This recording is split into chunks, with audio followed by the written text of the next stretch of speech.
포도리 성도 여러분, 안녕하셨습니까? 오늘은 하나님께서 세운 구원자 온니엘 함께 살펴보겠습니다. 여러분과 저에게 주시는 하나님의 말씀, 사사기 3장 9절에서 11절 말씀 함께 보시겠습니다. 이스라엘 자손이 여호와께 부르짖으매 여호와께서 이스라엘 자손을 위하여 한 구원자를 세워 그들 구원하게 하시니 그는 곧 갈렙의 아우 그나스의 아들 온니엘이라. 여호와의 영이 그에게 임하셨으므로 그가 이스라엘의 사사가 되어 나가서 싸울 때에 여호와께서 메소포다미아 왕 구산 리사다임을 그의 손에 넘겨주시매 온니엘의 손이 구산 리사다임을 이기니라. 그 땅에 평온한 지 40년에 그나스의 아들 온니엘이 죽었더라.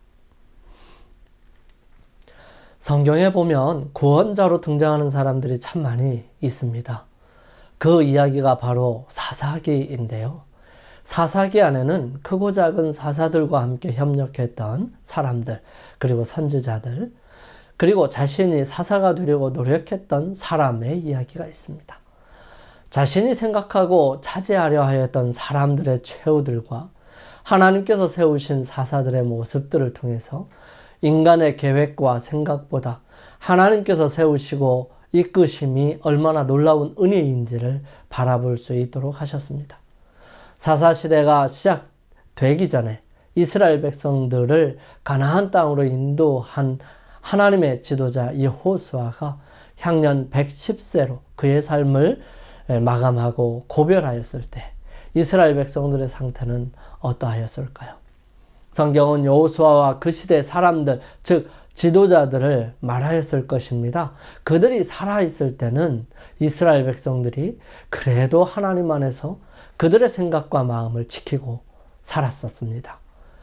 백성이 여호수아가 사는 날 동안과 여호수아 뒤에 생존한 장로들, 곧 여호와께서 이스라엘을 위하여 행하신 모든 큰 일을 본 자들이 사는 날 동안에 여호와를 섬겼더라.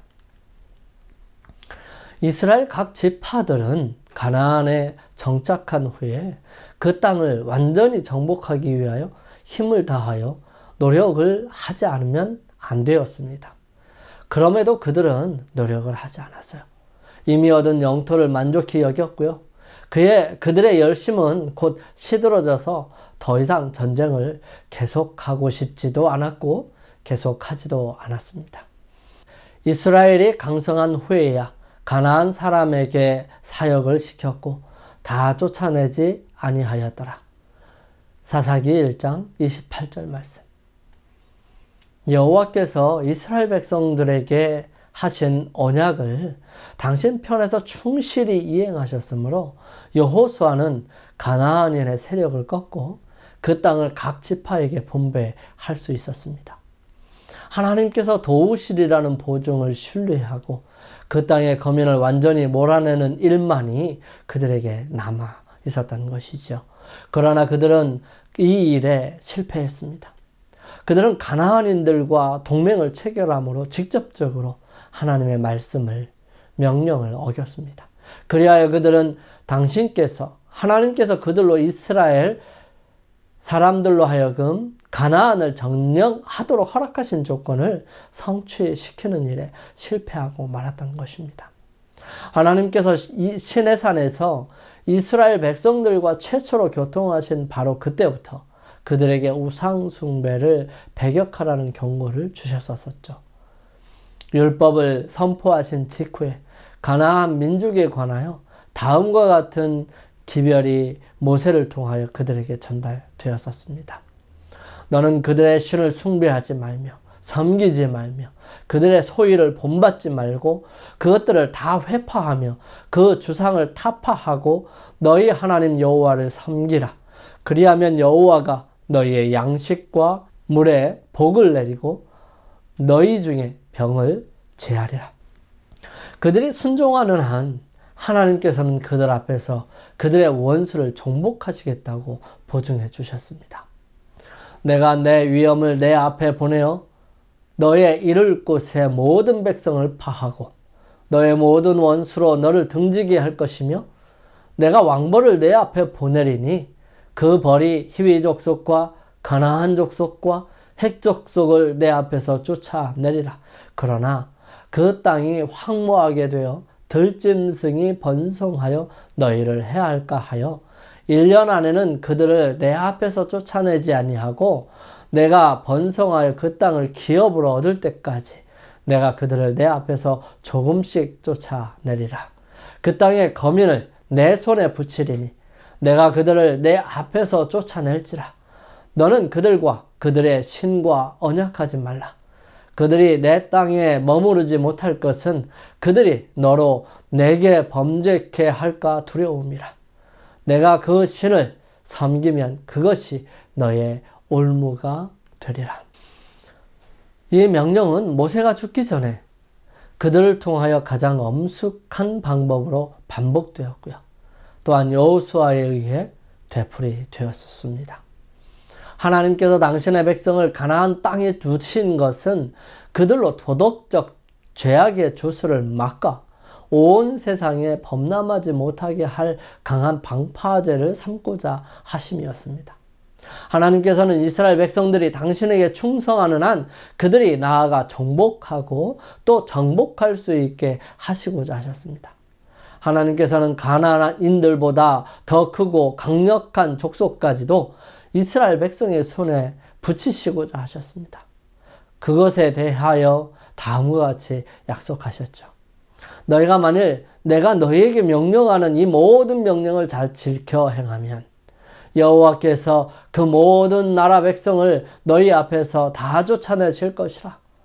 너희가 너희보다 강한 나라들을 얻을 것인즉 너희의 발바닥으로 밟는 곳은 다 너희 소유가 되리니 너희의 경계는 곧 광야에서부터 레바논까지와 유브라데 하수라 하는 하수에서 서해까지라. 너희 하나님 여호와께서 너희에게 말씀하신 대로 너희 밟는 모든 땅 사람들로 너희를 두려워하고 무서워하게 하시리니 너희를 능히 당할 사람이 없으리라. 그러나 이스라엘 백성들은 그들의 숭고한 운명을 돌아보지 아니하고요. 안헬과 방종의 길을 택해서 가나안 정복을 완수할 기회를 잃었고요. 여러 세대 동안에 선지자가 너희 눈에 가시와 옆구리에 찌르는 것이 되리라고 한 그 예언한 바와 같이 그들은 남아있던 우상 숭배하는 백성들로부터 압박을 당하였습니다. 이스라엘 사람들은 열방과 섞여서 그 행위를 배웠던 것입니다. 그들은 가나안인들과 자포나였고요. 우상 숭배는 연병과 같이 온 땅에 퍼졌습니다. 그 우상을 섬기는 그것이 너희에게 올무가 되었도다. 저희가 그 자녀로 사신에게 제사하였도다. 그 땅이 피에 더러워졌도다. 그러므로 여호와께서 자기 백성에게 맹렬히 노하시며 자기 기업을 미워하시게 된 것입니다. 여호수아에게 교훈을 받은 세대가 사라지기까지는 우상 숭배가 거의 머리를 들지 못했지만 부모들은 그들의 자녀들의 배도의 길을 준비하고 있었던 것입니다. 가나안을 점령한 자들 편에서도 여호와께서 제시하신 바를 무시함으로 여러 세대 동안 계속하여 쓴 열매를 가져올 악의 종자를 심었던 것입니다.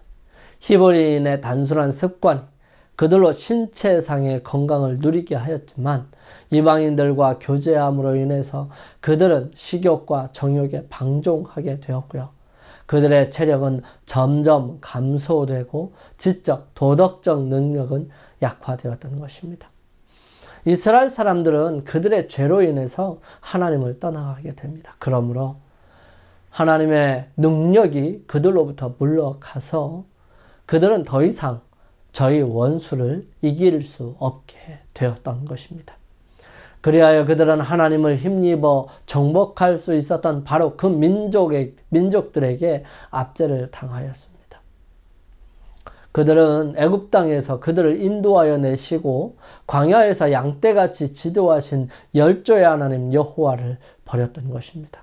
자기 산당으로 그 노를 격동하며 저희 조상 한 우상으로 그분을 진노하게 하였던 것입니다. 그런 거로 여호와께서는 실로의 성막 곧 인간 가운데 세우신 장막을 떠나시고 그 능력된 자를 포로에 붙이시며 자기 영광을 대적의 손에 붙이셨던 것입니다. 그렇지만 하나님께서는 그분의 백성을 완전히 버리시지는 아니하셨습니다. 언제나 하나님께 충실한 나무무리가 있었고요. 때때로 여호와께서는 충실하고 용감한 자들을 일으키셔서 우상 숭배를 타파하고 이스라엘 백성을 그 원수들에게서 구원하셨습니다. 그렇지만 구원자가 죽을 때의 백성들은 그들의 권위에서 풀려나 점점 그들의 우상 숭배로 돌아가곤 하였던 것입니다. 그러므로 타락하여 징계를 받았고요. 자복하여 구원을 얻는 역사가 거듭거듭 반복되었던 것입니다. 여호와께서 사사들을 세우사 노략자의 손에서 그들을 구원하게 하셨으나 그들이 그 사사들에게도 순종하지 아니하고 오히려 다른 신들을 따라가 음행하며 그들에게 절하고 여호와의 명령을 순종하던 그들의 조상들이 행하던 길에서 속히 치우쳐 떠나서 그와 같이 행하지 아니하였더라. 이러한 이스라엘 사람들에게 하나님께서는 그분을 대표하고 그분이 하실 구원을 주실 사람들, 즉 사사를 세워서 그들을 통해서 하나님의 역사를 이루어 가셨습니다. 사사는 법관으로서 이스라엘 백성들의 여러 분쟁과 갈등, 그리고 하나님의 뜻을 묻는 사람들에게 말씀에 근거하여 그들에게 분별해주고 제안하고 하나님의 뜻을 나타내는 일을 하는 사람들이었습니다. 사사들의 역할이 그들을 하나님의 뜻대로 처리하고 지도하는 데 분명한 기준이 되었다는 것이지요. 여호수아가 죽고 난 다음 제일 첫 번째로 사사로서 이스라엘 백성들에게 등장한 사람은 바로 온니엘입니다. 온니엘은 갈렙의 아우라고도 하고 조카라고도 하는데 아무래도 조카가 맞을 것 같습니다. 온니엘의 뜻은 하나님은 나의 힘이시다 라고 말합니다. 즉 온니엘의 첫 자가 아인이라는 글자를 사용하는데요. 아인이라는 글자로 시작한 접두어 온니라는 단어는 없다고 합니다. 고대 이스라엘은 아인과 알렙이라는 글씨를 혼용하거나 바꾸어 쓰기도 해서 알렙으로 시작하는 온니엘의 단어는 힘이시다 라는 뜻을 가지고 있는 것입니다. 그래서 온니엘의 이름의 뜻이 바로 하나님은 나의 힘이시다 라고 말하게 된 것입니다. 온니엘이 처음 등장한 곳은 성경 여호수아서입니다. 갈렙의 아우요 그나스의 아들인 온니엘이 그것을 점령함으로 갈렙이 자기 딸 악사를 그에게 아내로 주었더라.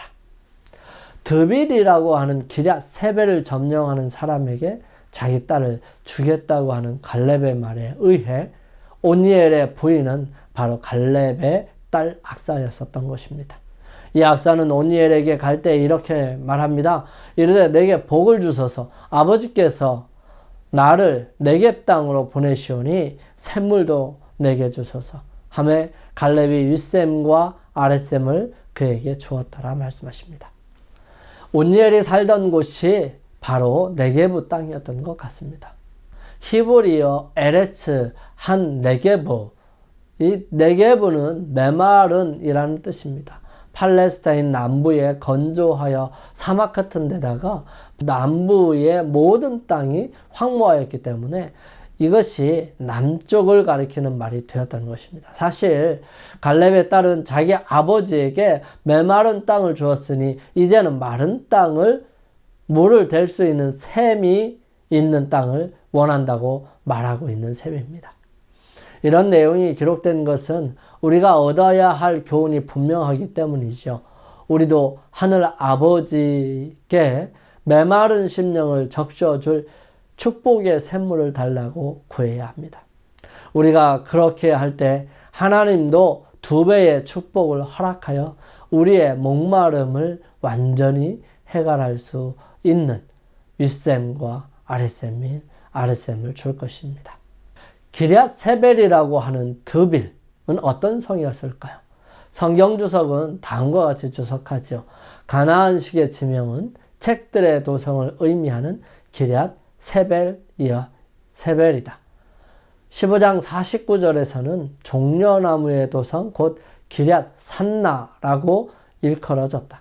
이 도성은 헤브론에서 남서쪽으로 약 19km, 라기스에서 남동쪽으로 약 13km 떨어진 유다의 고지대에 있었다. 이곳은 텔 베이트 미르심이라고 밝혀졌다. 뒤이어 가나안 사람들이 이 도성을 다시 점령했지만 후에 갈렙의 아우 온니엘이 이스라엘을 위해 되찾았다. 드빌은 제사장들의 몫이 되었다. 시간이 지나면서 이스라엘 백성들은 점점 약해져 가고 하나님을 섬기는 일에서 점점 멀어져 가고 있을 그때에 그들과 함께 살고 있으면서 그들을 괴롭히는 이 가나안 사람들을 더 이상 쫓아내지 아니하십니다. 그렇게 하신 이유를 다음과 같이 설명합니다. 이는 이스라엘이 그들의 조상이 지킨 것 같이 나 여호와의 도를 지켜 행하나 아니하나 그들을 시험하려 함이라 하시니라. 하나님께서 이스라엘 백성들에게 서로 통혼하지 말라라고 하였지만 그들은 서로 통혼하면서 그들의 신을 섬겼던 것입니다. 이스라엘 백성들이 여호와의 목전에서 악을 행하여 자기 하나님이신 여호와를 잊어버리고 바알과 아세라들을 섬기게 됩니다. 이런 이스라엘에게 하나님께서는 메소보다미아 왕 구산 리사다임이 쳐들어오는 것을 막아주시지 않으시지요. 이스라엘 백성들을 쳐들어온 메소보다미아 왕 구산 리사다임은 어떤 왕이었을까요? 구산 리사다임의 뜻은 두 배로 악한 구산이라는 뜻으로 좋지 않음을 나타내고 있습니다. 이런 구산 리사다임에게 8년 동안 시달림을 받습니다. 그러한 그들은 괴로움과 신음 속에서 하나님께 부르짖습니다. 이때 하나님께서 한 구원자를 주시죠. 이스라엘 자손이 여호와께 부르짖음에 여호와께서 이스라엘 자손을 위하여 한 구원자를 세워 그들을 구원하게 하시니 그는 곧 갈렙의 아우 그나스의 아들 온니엘이라. 온니엘은 갈렙의 조카였던 것입니다. 이렇게 찾아온 구산 리사다임을 대적해서 그의 손에서 이스라엘 백성들을 구원하고 그를 물리쳐 이제 그들의 삶의 평화를 가져오게 되는 것이죠. 온니엘은 그의 삶을 다하는 그날까지 이스라엘 백성들의 사사로서 하나님께서 떠나가지 아니하시도록 열심을 다합니다. 그 땅이 평온한 지 40년에 그나스의 아들 온니엘이 죽었더라. 온니엘은 살아가면서 그 일을 다하였던 것입니다. 경고를 받은 그대로 이스라엘은 번영할 때에 하나님을 잊어버렸습니다. 하지만 역경이 닥쳐와서 히브리인들은 메소보다미아 왕에게 복속되어 8년 동안 심한 압제를 당하게 됩니다. 고통 중에 그들이 깨달은 것은 우상을 섬기는 것이 그들에게 아무 도움이 되지 않았다는 것입니다. 그 다음에 그들은 하나님이 행하시는 놀라운 일들을 기억해내고 하나님께 부르짖기 시작하였고요. 주께서는 한 구원자를 그들을 위하여 일으키셨고 그가 곧 갈렙의 아우 온니엘이었던 것입니다. 주의 신이 그 위에 계셨고 그는 이스라엘 사사가 되어 재판하였으며 전쟁터에 싸우러 가기도 했었습니다. 그때 주님께서는 메소보다미아 왕을 그의 손에 붙이시게 되죠. 이스라엘을 구원하고 인도하기 위하여 하나님께서 택하신 사람으로 온니엘은 지명되었을 때에 그는 그 책임을 거절하지 아니하였습니다. 그는 하나님을 힘입어 즉시 우상 숭배를 억누르기 시작했습니다. 이는 정의를 실현하고 도덕과 종교의 표준을 높이기 위하여 하나님께서 명령하신 바대로였습니다. 이스라엘이 그들의 죄를 회개하였을 때 주께서는 그들의 크신 사랑을 그들에게 나타내셨고 그들의 구원을 위하여 일하셨던 것입니다. 40년간 온니엘이 이스라엘을 다스렸습니다. 이 기간 동안 백성들은 하나님의 율법을 충실히 지켰고 따라서 평화와 번영을 누렸던 것입니다. 그러나 죽음과 함께 그의 공정하고 현명한 통치도 함께 끝나 이스라엘 사람들은 다시 우상숭배에 빠져들었습니다. 이리하여 타락과 징계 그리고 죄의 고백과 구원의 이야기는 계속해서 반복되고 있습니다. 모두 자기의 옳은 대로 할 그때 오직 하나님의 방법을 선택하고 그분의 말씀을 순종하는 사람이 필요합니다. 예수님께서는 말씀하십니다. 예수께서 대답하여 가라사대 내 모친과 내 동생들은 곧 하나님의 말씀을 듣고 행하는 이 사람들이라 하시니라. 아무리 사소할지라도 생애의 모든 행위는 선한 일이나 악한 일에 관련이 있습니다. 가장 작은 의무처럼 보이는 일에 성실하거나 태만한 그것이 인생의 가장 부요한 축복이나 가장 큰 재난으로 향하는 문을 열어 놓을지도 모릅니다. 작은 일이 품성을 시험하죠. 하나님께서 기뻐하시는 것은 즐거움과 자원하는 마음으로 행하는 날마다의 꾸밈없는 극기의 행위입니다. 우리는 자신을 위해서 살지 말고 남을 위해서 살아가야 합니다. 우리는 자신을 잊어버리고 사랑과 봉사의 정신을 품음으로써만이 우리의 생활을 복되게 할 수 있습니다. 하찮은 배려, 곧 작고 단순한 예절은 생애의 행복에 크게 기여하며 이것들을 게을리할 때는 적지 않은 불행을 초래하게 됩니다. 마지막 주님께서 우리에게 하신 말씀은 어떤 말씀일까요? 주님께서 말씀하십니다. 임금이 대답하여 이르되 내가 진실로 너희에게 이르노니 너희가 여기 내 형제 중에 지극히 작은 자 하나에게 한 것이 곧 내게 행한 것이니라 하시고 오늘 우리에게 구원자는 누구입니까? 바로 그리스도 예수님이십니다. 예수님의 인도하심과 베풀어 주시는 은혜에 더 나아가 그분이 이 땅에서 우리에게 가르쳐 주신 승리의 비결들을 붙잡고 살아가는 것이 바로 구주와 함께 살아가는 것입니다. 베풀어 주신 구원을 이루고 그 안에 사는 것이죠. 우리의 삶이 매일 주님께 가까이 가고 주님을 바라보면서 살아가는 삶이 되기를 간절히 소원합니다. 우리 결심하시면서 개인 기도하는 시간을 갖습니다. 저희들을 사랑하시는 아버지 하나님, 저희들에게 온유회를 통해서 이스라엘 백성들에게 처음으로 허락하신 사사의 모습을 살펴보게 됩니다. 주님, 부족하고 연약한 것이 많이 있습니다. 하지만 주님께서 은혜를 허락하여 주시고 주님의 은총이 매일 매순간 저희 모두에게 역사하여 주셔서 정말 힘겹고 어려운 일이 있다 할지라도 꼭 헤쳐나가고 주님께서 주시는 축복 속에 저희들에게 필요한 모든 것들이 채워갈 수 있도록 역사하여 주시옵소서. 아버지의 놀라우신 섭리와 은혜가 함께 하시기를 간절히 소망합니다. 그 하나님의 놀라우신 축복으로 인하여 저희들 함께 은혜를 누리고 사랑을 경험하는 귀한 주님의 자녀들이 되게 인도하여 주시옵기를 저희들을 사랑하시며 언제나 함께 하시는 우리 주님 예수 그리스도의 이름으로 간절히 기도드립니다. 아멘.